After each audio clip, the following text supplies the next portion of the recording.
So in setting up my learning objectives, I desired that the students would be able to not only recall knowledge from the class, but also expand upon their comprehension. Hence, I aimed at learning objectives which were not only measurable, but also attainable by the students in the program. I also sought to assess if the students in the program were learning information which would be useful for their college experience. Hence, I asked if they would be able to explain at least 3 resources on campus that would help with their academic success. It is essential that our learning outcomes do not contain vague language which can distract someone from the goal. As stated in assessing student learning, a goal that students will explain or describe a concept is clearer and more straightforward to assess than a goal that students will understand a concept. The 3 action verbs which I used were identify, articulate, and describe. I decided to use these 3 action verbs due to 2 reasons. The first is that I wanted to see if the students of the program would be able to explain the ideas or concepts which they're learning. The second was that I wanted to test if the students would be able to notice the difference between the different areas and concepts which they taught. This grasp of information would allow myself to properly assess the foundations of servant leadership class. In setting up your targets, percentages are better as opposed to averages just because they are easier to comprehend and more meaningful. Hence, I decided to use percentages when setting up my targets so that those who might be reviewing my benchmarks would know what to look for. I also decided not to put the same target percentage for each objective. As stated in assessing student learning, a more defensible practice is to set varying standards and targets for each test item or group of items based on the intended difficulty and importance of the learning goal being assessed. My first measure had the lowest desired percentage as more errors were asked of students, while the other 2 had higher percentages due to less information asked. So as I started to develop my survey, I knew that the Likert scale and open-ended questions really interested me. The Likert scale is a proven method which has been used in the past and allows respondents to declare their level of response.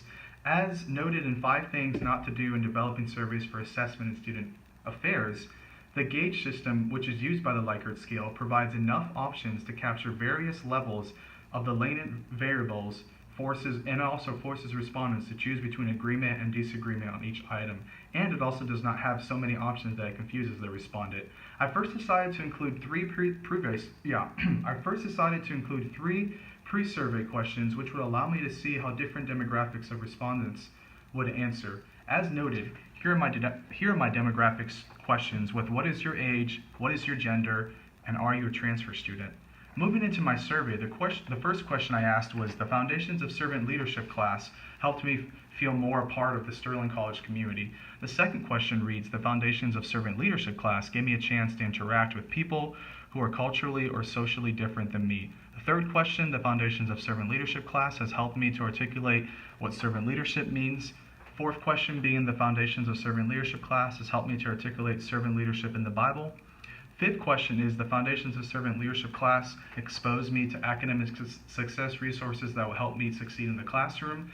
Sixth question being a result of taking the Foundations of Servant Leadership class, I am more likely to continue my education at Sterling College next semester.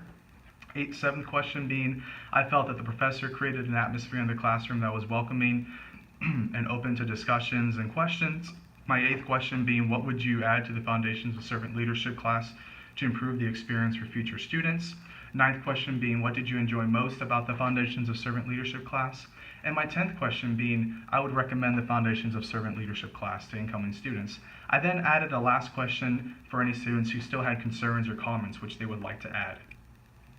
So kind of just as seen in the survey, as I noted before, I included 2 open-ended questions to allow respondents to express their thoughts or elaborate on any items which they might have. I feel as though the length of the survey was appropriate. I would envision it to last no more than 10 minutes to complete. The demographic questions would not take very long, while the skill questions would not require much time. However, the longest part of the survey would be the 2 open-ended questions plus the last question. The survey would be administered to each student who finishes the Foundations of Servant Leadership class. As the class is only 8 weeks long, the results of the survey will be looked over and examined by the administration, who then will make recommendations and changes where necessary for the next section. The administration will also be able to use this data to further examine their other first-year programs. There are several resources which impacted my survey design. The first was the article titled 5 Things Not to Do in Developing Surveys for Assessment in Student Affairs, which kind of helped provide examples of surveys while also offering questions kind of to ask and not to ask. As noted here, student affairs professionals should embrace assessment for the sake of improving student experience. The second resource was a textbook for the class, which really helped offer different ways for surveys to take place. As noted also there, it is important to know what to use when assessing a survey and when looking at a survey. Hence, higher education professionals need to be offering innovative ways to conduct surveys. So just a couple of recommendations / a timeline on implementation. The first recommendation I would give is that the training for those who teach the program should be a bit more in depth.